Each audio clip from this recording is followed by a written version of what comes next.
집안에 난방을 한 것도 아닌데 어젯밤에 방이 매우 더워서 천장에 달린 선풍기를 잠시 가동시켰습니다.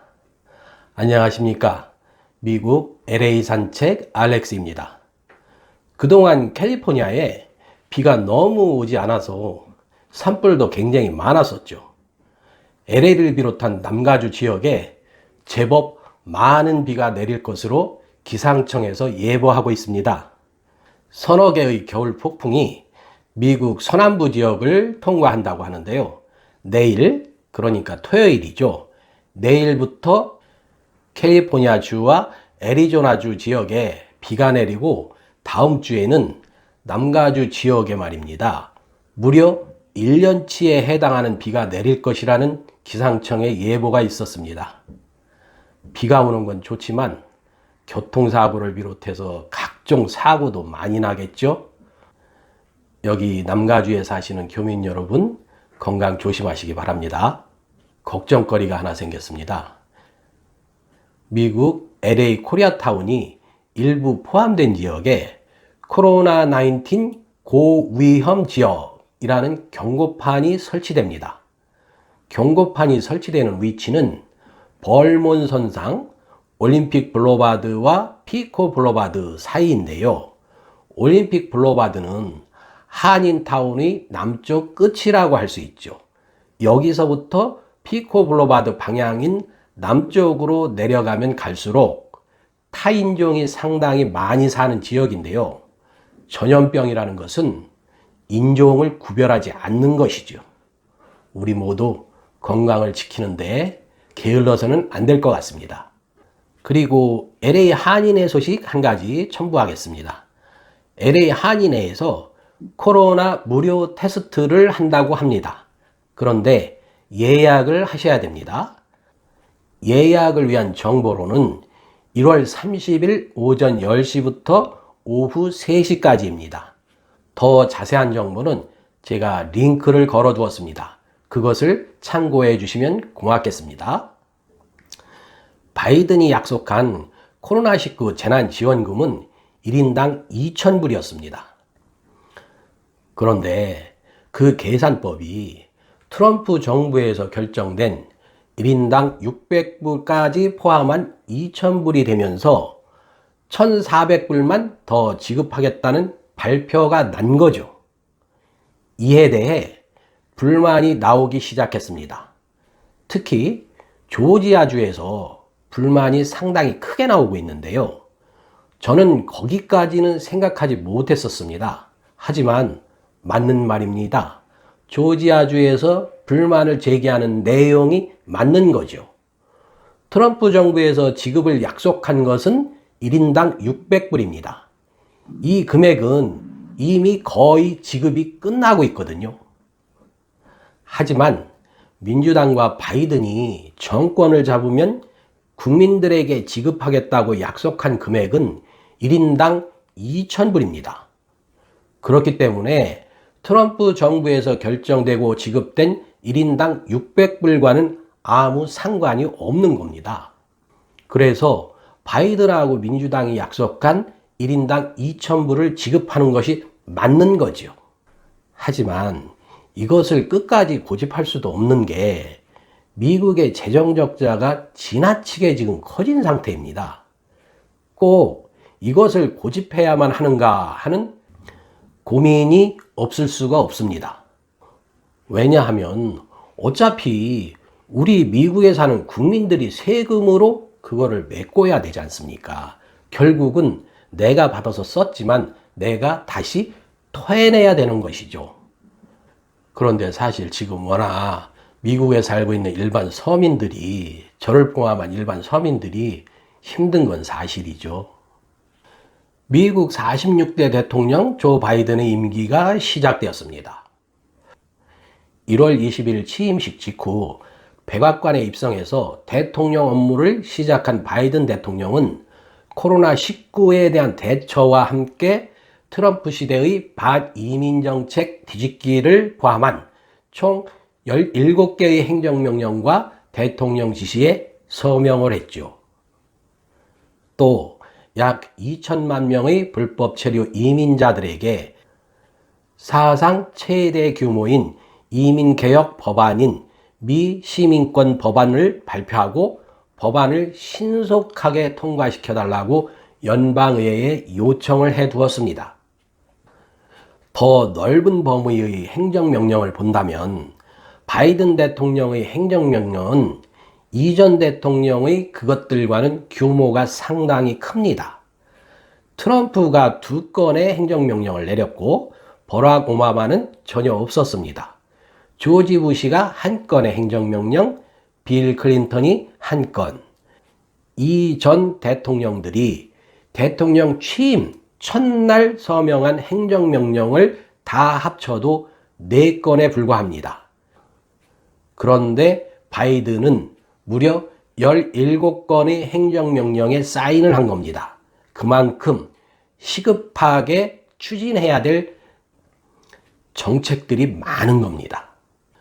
그리고 정치 매체 더 힐은 바이든 대통령이 앞으로 10일 동안, 즉 1월 말까지가 되겠죠, 모두 53건의 행정조치에 사인을 할 것이라고 보도를 했습니다.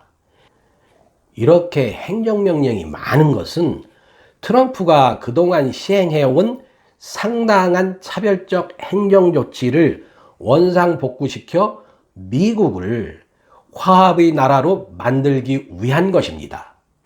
그리고 국제적으로 실추된 미국의 위상 또한 원상복귀시켜서 미국이 세계 리더로서 존재한다는 것을 인식시키기 위한 것이죠.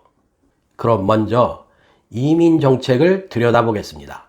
미국에 살고 있는 사람들이 가장 큰 관심을 가지고 있는 것은 그동안 트럼프에 의해서 심각하게 억제되었던 이민 정책이죠. 바이든은 일단 2021년 1월 1일 현재 서류 미비자 신분, 즉 불법 체류자 신분으로 미국에 살고 있는 모든 사람들을 사면하겠다는 발표를 했습니다. 영주권까지 3년, 그 후 5년 후에 시민권까지 받을 수 있게 하겠다는 계획입니다. 사면 대상이 무려 2천만 명에 이를 정도로 방대한 이유는 1991년 9.11 테러 이후 약 30년간 사면이 전혀 없었기 때문입니다. 이 숫자가 사실 어떤 식으로 사면을 해야 될 것인가 라는 숙제를 안겨주고 있습니다. 사면 대상 중에 한국인은 약 30만 명 정도 된다고 추산되고 있습니다. 하지만 이 2천만 명이나 되는 불법 체류자들을 무조건 사면하겠다는 것은 아닌 것 같습니다. 적어도 미국 입국 시기, 불법 체류 기간, 세금 납입 등 몇 종류의 증빙 서류를 제출받아서 그것을 심사해서 선별적으로 사면을 하지 않을까라는 것이 전문가들이 분석하고 있습니다. 특히 관심이 가는 것은 이 불법 체류자 사면 대상자 중에 다카 신분이라고 있어요. 이 다카 신분은 미성년 시기에 부모를 따라서 미국에 왔다가 불법 체류자 신분이 된 청소년을 다카 신분이라고 말하고 있습니다. 이 청소년들을 우선적으로 영주권을 받을 수 있게 한다는 발표도 있습니다. 다카 신분 청소년은 약 65만 명에 달하고 이 중 멕시코를 비롯해서 중남미 출신이 약 90%를 차지합니다. 한국인 다카 신분 청소년은 대략 6,300명 정도로 추산되고 있는데요. 참고로 이런 통계에는 정확하게 잡히지 않기 때문에 대략적인 인원을 말씀드리고 있다는 것을 이해를 해 주시고요. 그리고 아시아 국가 출신만으로는 우리 한국인 청소년 다카 신분자가 1위를 하고 있습니다. 그래서 이 다카 신분을 가진 청소년들의 사면은 일반 사람들의 사면과 분리를 시켜서 패스트 트랙을 적용하겠다는 겁니다. 즉, 일반 사면 대상자보다 빨리 먼저 사면을 하겠다는 건데요. 이렇게 되면 2021년 올해죠. 올해 안에 이들 대부분이 영주권을 받을 수 있게 됩니다. 그래서 앞으로 이들은 안심하고 미국에서 공부를 하고 안정적인 미국 사람으로 자리매김을 하게 될 겁니다. 동시에 시급하게 해결해야 될 것이 무엇이냐면 코로나19입니다. 이에 대한 행정명령에 대해서도 사인을 했거든요. 우선 공공기관에서의 마스크 착용을 의무화시켰습니다. 그리고 미국 전 국민들에게 100일간만 마스크 착용을 좀 해달라고 권유도 했습니다. 얼마나 심각하면 이런 행정명령을 내리겠습니까? 마스크 착용은 매우 중요합니다. 그동안 알려진 코로나19 감염 유형으로 마스크 미착용에 의한 감염이 굉장히 많습니다. 트럼프 지지층은 코로나19가 거짓말이라는 거지, 가짜라는 거예요. 그러면서 마스크 착용을 거부를 하고 있는 겁니다. 거기서 더 많은 감염자가 실제 나타나고 있어요. 그들이 마스크 쓰는 것을 거부하는 가장 큰 원인을 제공한 사람이 누군지 아세요? 트럼프입니다. 전 대통령, 45대 미국 대통령 트럼프가 코로나19는 아무것도 아니다, 마스크 굳이 쓸 필요가 없다, 이렇게 만들어 놨기 때문에 그를 따르는 지지자들은 마스크를 안 쓰고 다닙니다. 그래서 더 많은 사람들이 코로나19에 감염이 됐고 그 중에 일부는 사망까지 한 거죠. 그러한 트럼프의 정치 쇼 덕분에 말이죠. 지난 1년 동안에 미국에서 2,500만 명이 코로나19에 감염이 됐어요. 이 중에서 이미 40만 명 이상이 사망을 했습니다. 그리고 앞으로 2개월 후인 3월 말까지 사망자 10만 명이 더 증가를 해서 누적 사망자 수가 50만 명을 넘을 것이라는 관련 기관의 분석도 나오고 있습니다. 이런 결과는 인구 비율로 따졌을 때 전 세계 1위입니다. 매우 창피한 훈장을 하나 받게 된 거죠. 누구 덕분에? 트럼프 전 대통령 덕분에 그렇게 된 겁니다. 반대로 조 바이든 미국 대통령은 트럼프와는 반대로 그동안 줄곧 마스크 착용을 주장해 왔고 본인도 마스크 착용을 했습니다. 그래서 군중이 모이는 선거 유세를 하지 않았던 것이고요. 그렇게 해서 조금이라도 코로나19의 감염자 수를 줄이려는 노력을 보여왔습니다.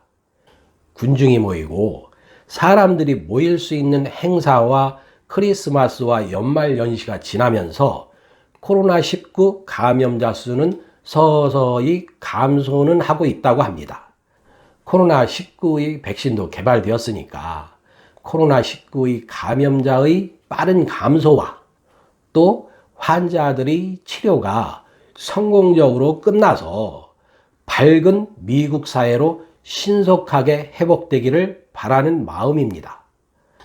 그리고 이런 말은 이제 더 이상 하고 싶지가 않은데요. 트럼프 지지자들이 황당한 말들이 계속 나와서 참고로 한마디 더 하고자 합니다. 조 바이든은 미국 헌법에 의해서 미국 46대 대통령으로 취임을 했습니다. 그런데도 불구하고 바이든이 미국 대통령이 아니라고 땡깡을 부리는 트럼프 지지자들이 꽤 많더라고요. 이 말이 무슨 말인지 여러분 아세요? 말하자면 미국의 헌법을 개무시하겠다는 거하고 같은 말입니다. 조 바이든은 미국 헌법에 의해서 대통령에 취임을 한 거거든. 근데 그것을 인정을 않는다? 그 자체가 미국 헌법을 개무시하겠다는 거하고 똑같은 거예요. 법과 헌법 그리고 사회적 규범을 무시하는 행동이 정당화되리라고 보세요? 그러면 세상에 법이 뭐가 필요가 있어? 헌법이 뭐가 필요가 있어? 약속이 뭐가 필요가 있어? 규범이 뭐가 필요가 있어? 혼자 알아서 다 하면 되지. 지난 4년 동안 이민 국가로서 세계 리더 국가로서의 미국의 위치가 굉장히 많이 흔들렸습니다. 혼란스러워졌습니다. 인종 간 분열과 계층 간 분열이 하루빨리 치유될 수 있도록, 그리고 미국의 저력이 아직 살아있다는 것을 대통령 조 바이든, 민주당, 그리고 가장 중요한 미국에 살고 있는 미국 국민들이 단결을 해서 그 저력을 보여줘야 한다고 생각을 합니다. 여러분, 2021년 1월 20일 날 미국 46대 대통령으로 조 바이든이 취임을 했고 임기를 시작을 했습니다. 이제부터 조 바이든이 미국의 대통령입니다. 트럼프 아무것도 못해요. 일반인이 된 사람을 무슨 군부대가 따라서 누구를 뭐를 어떻게 한다는 겁니까? 그 정도밖에 안 됩니까? 대한민국 국민의 IQ가 평균 106입니다. 세계에서 1등이에요. 그 국민의 생각이, 그 국민의 머릿속에 그 정도 수준밖에 안 되나요? 3월 4일이 어쩌고, 4년 후가 어쩌고, 제가 장담을 하는데, 지금까지 제가 조사하고 분석한 자료에 의하면 트럼프, 시드니 파웰, 루디 줄리아니, 리누드는 반드시 반란 선동 혐의가 적용을 돼서 영원히 그들은 정치를 못하게 될 겁니다. 무슨 트럼프가 애국당을 만들어요? 그 전에 탄핵될 텐데, 정치를 아예 못하게 될 텐데, 그게 가능해요? 설사 당을 만들었어. 어디서 국회의원을 끌고 와요? 민주당? 공화당? 그 사람들이 그걸로 갈 것 같아요? 공화당 국회의원들도 이제 트럼프하고 선긋기에 나섰는데, 트럼프를 떨궈내려고 하는데, 왜 공화당조차 트럼프를 떨궈내려고 하는지 아세요? 최종적으로 왜 그런지 아세요? 의사당에 누가 있었습니까? 총 미국 의원들 중 절반이 공화당 사람들, 절반이 공화당 의원들 아니에요. 시위대가 무기를 들고 거기 들어와가지고 총질을 해대면 민주당 의원들만 죽으라는 법이 없잖아요. 공화당 의원들도 총에 맞아서 죽었을 수도 있잖아. 결국 트럼프는 자기가 소속한 공화당 의원들의 생명도 위협을 했다라는 결과를 가지게 된 거라고. 여러분 같으면 여러분하고 같이 활동했던 사람이 나를 죽이려고 딴 사람을 시켜서 나까지, 내 생명까지 위협하는 행동을 해도 인정을 하고 따라가고 같이 협조하면서 사시겠습니까? 그러시겠습니까? 자, 오늘 여기까지만 하겠습니다.